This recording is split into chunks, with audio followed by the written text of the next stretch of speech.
Hello students, good morning. मैं बाल मुकुंद स्वागत करता हूं अपने यूट्यूब चैनल संस्कृत आपका में। स्टूडेंट्स, इसके पहले हम लोग छंद के कुछ भागों को पढ़ चुके हैं। अगर आपने नहीं देखा है तो वीडियो को जरूर देख लीजिएगा। आज छंद का अगला भाग हम लोग पढ़ेंगे और इस भाग में छंद के प्रकार को पढ़ेंगे।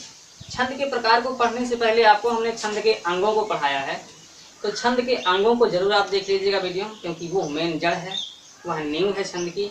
उसको जरूर देखना चाहिए, जरूर पढ़ना चाहिए, उसको आप देखिएगा। आज छंद के प्रकार हम आपको पढ़ाएंगे। तो छंद के प्रकार में आइए देखते हैं। छंद के प्रकार की अगर चर्चा की जाए तो छंद के दो ही प्रमुख प्रकार होते हैं। दो प्रकार होते हैं प्रमुख रूप से, दो प्रकार होते हैं। कौन कौन? तो एक आपका है मात्रिक छंद। मात्रिक छंद और दूसरा आपका है वर्णिक छंद। वर्णिक छंद। स्टूडेंट्स, मात्रिक छंद क्या होता है? मात्रिक छंद एक ऐसा छंद होता है जिसमें वर्णों के लघु गुरु के क्रम पर विशेष ध्यान दिया जाता है। मात्राओं की समानता पर विशेष ध्यान दिया जाता है।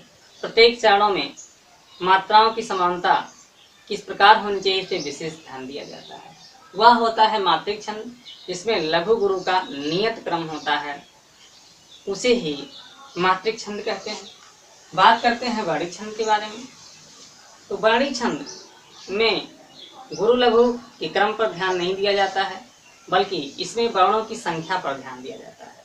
प्रत्येक चरण में वर्णों की संख्या समान रहती है, इस पर विशेष ध्यान दिया जाता है।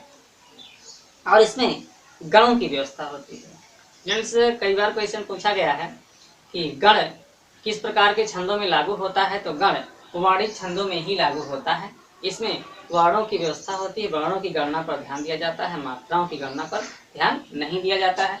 तो ये प्रमुख रूप से दो प्रकार का छंद होता है। पहले हम लोग मात्रिक छंद को पढ़ेंगे, इसके बाद हम लोग वर्णिक छंद को पढ़ेंगे। तो आइए सबसे पहले देखते हैं मात्रिक छंद को।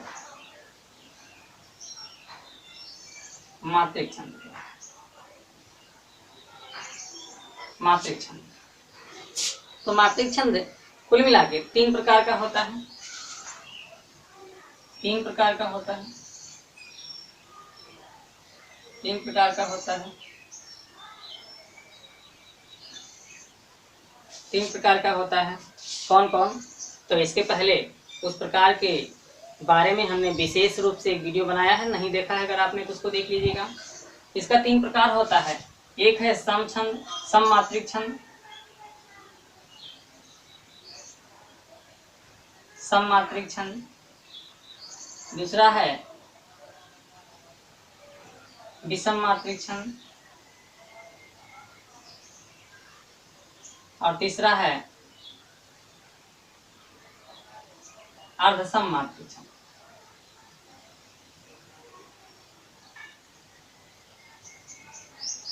ये तीन प्रकार के मात्रिक छंद होते हैं।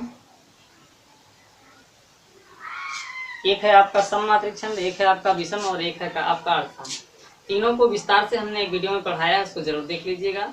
छंद का लगभग आपका हो सकता है 8वां भाग हो, तो उसमें इसको पढ़ाया गया है, उसको जरूर देख लीजिएगा। एक बार पुनः सुन लीजिए कि क्या होते हैं सम, अर्धसम या फिर विषम। तो स्टूडेंट्स, जिस छंद में सभी चरणों में समान मात्राएं होती हैं, मात्राओं की संख्या बराबर होती है, उसे सम मात्रिक छंद कहते हैं। और जिस छंद में मात्राओं की संख्या समान नहीं होती है, विषम चरणों में कुछ मात्राएं, सम चरणों में कुछ मात्राएं, इस प्रकार होता है, तो उसे अर्धसम मात्रिक छंद कहते हैं। और विषम मात्रिक छंद ऐसे छंद को कहते हैं जो दो छंदों से मिलकर एक संयुक्त छंद बना हो। तो ये आपका तीन प्रकार का मात्रिक छंद होता है। सबसे पहले हम एक ऐसे छंद को देखेंगे जो अर्धसम मात्रिक छंद है। तो आइए देखते हैं उस छंद को, अर्धसम मात्रिक छंद। अर्धसम मात्रिक छंद के रूप में हम सबसे पहले एक छंद लेते हैं जिसका नाम है दोहा। जी हाँ स्टूडेंट्स, दोहा जो है एक अर्धसम मात्रिक छंद है। इसके पहले और तीसरे चरणों में 13 मात्राएं होती हैं तथा दूसरे और चौथे चरण में 11-11 मात्राएं होती हैं। तो ये आपका ऐसा चरण होता है। आइए देखते हैं इसे एक उदाहरण के। तो स्टूडेंट्स आइए देखते हैं दोहा के उदाहरण को, उदाहरण के जरिए समझते हैं दोहा की विशेषता। जैसा कि आप जान रहे हैं, इसके पहले और तीसरे यानी विषम चरणों में 13 मात्राएं और दूसरे और चौथे यानी सम चरणों में 11 मात्राएं। आइए देखते हैं, एक उदाहरण है आपके सामने। लसत मंजू मुनि मंडली मध्य सी रघुचंदु ज्ञान सभाम गणतम धरे भगत सच्चिदानंदु। ये एक दोहा है, एक दोहा का उदाहरण है। देखते हैं कि इसके विषम चरणों में 13 मात्राएं हैं या नहीं। तो विषम चरण आपका ये है, इसके पहले आपको पढ़ाया गया है वीडियोज में कि कौन विषम चरण होता है, कौन सम चरण होता है। तो ये पहला और तीसरा चरण आपका विषम चरण होता है और ये दूसरा और चौथा चरण आपका सम चरण होता है। आइए मात्राओं को गिनते हैं।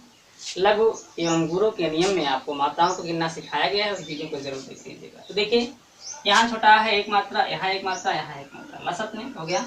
यहाँ देखिए अनुस्वार है, आपको बताया गया है जहाँ अनुस्वार हो वहाँ 2 मात्रा लगता है, तो 2 मात्रा। यहाँ छोटा उ का मात्रा है तो 1 मात्रा, यहाँ छोटा उ का मात्रा है तो 1 मात्रा, यहाँ छोटी ई है तो 1 मात्रा।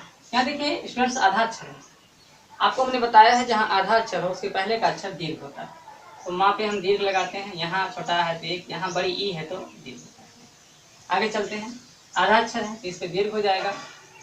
यहाँ एक अक्षर, यहाँ दीर्घ क्योंकि बड़ी ई है, यहाँ लघु क्योंकि यहाँ। आगे चलते हैं, रा पे 1 और घा पर छोटा उ है तो फिर यहाँ पर भी 1 लघु का निशान लगाएंगे। आगे देखिए अनुस्वार है तो यहाँ दीर्घ होगा, यहाँ छोटा उ है तो 1 लघु होगा। आगे देखते हैं, यहाँ आधा अक्षर तो है लेकिन स्टूडेंट्स ध्यान से देखिए, इससे पहले कोई अक्षर नहीं है तो इसको नहीं काउंट किया जाएगा। आगे बड़ा आ है तो दीर्घ, ना है तो 1 लघु। यहाँ देखिए एक लघु, यहाँ एक दीर्घ क्योंकि अनुस्वार है, बड़ा आ भी है। यहाँ दोनों लघु क्योंकि आ है, छोटा उ है। यहाँ दोनों लघु आपका, और यहाँ 1 लघु, यहाँ अनुस्वार 1 का मात्रा होने के नाते दीर्घ है। यहाँ देखिए 1 मात्रा क्योंकि इसमें छोटा है, इसमें छोटा है, ता पर छोटी ही है तो 1 मात्रा लग जाएगा। यहाँ देखिए आधा अक्षर है, इसके पहले आपको दीर्घ लगाना है।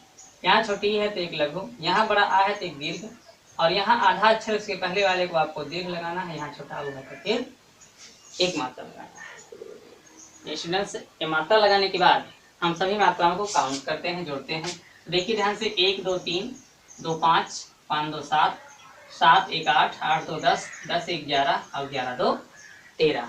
तो हमको मिला कि इस चरण में, इस पहले चरण में विषम चरण में 13 मात्राएं हैं। इसको देखते हैं, 2 2 4 5 6 7 8 2 10 और 1 11। तो हमको इस सम चरण में मिला 11 मात्रा। आइए देखते हैं नीचे, 2 2 4 2 6 2 8 2 10 1 11 और 11 2 13। तो इसमें हमको 13 मात्रा मिला। तीसरे चरण में विषम चरण में 13 मात्रा, इसमें देखते हैं 2 2 4 2 6 2 8 2 10 और 1 11। तो इसमें हमको 11 मात्रा। स्टूडेंट्स देख सकते हैं आप कि इस छंद के विषम चरणों में यानी पहले और तीसरे चरणों में 13 मात्राएं हैं, और इस छंद के सम चरणों यानी दूसरे और चौथे चरण में आप देख सकते हैं कि 11 और 11 मात्राएं हैं। इसी को दोहा कहा जाता है। यही दोहा छंद की परिभाषा है कि दोहा छंद एक विषम छंद है, दोहा छंद एक विषम छंद है, और इसके विषम चरणों में या फिर पहले और तीसरे चरण में 13 मात्राएं होती हैं, और सम चरणों में यानी दूसरे और चौथे चरण में 11 मात्राएं होती। ये रहा आपका दोहा। और कुछ मात्रिक छंदों को हम अगले वीडियो में पढ़ाएंगे। इस वीडियो में अभी इतना ही, और चैनल को सब्सक्राइब कर लीजिएगा, बेल आइकन प्रेस कर लीजिएगा ताकि कोई वीडियो अपलोड हो सबसे पहले आप तक पहुंच जाए। तो इस वीडियो में बस इतना ही, धन्यवाद।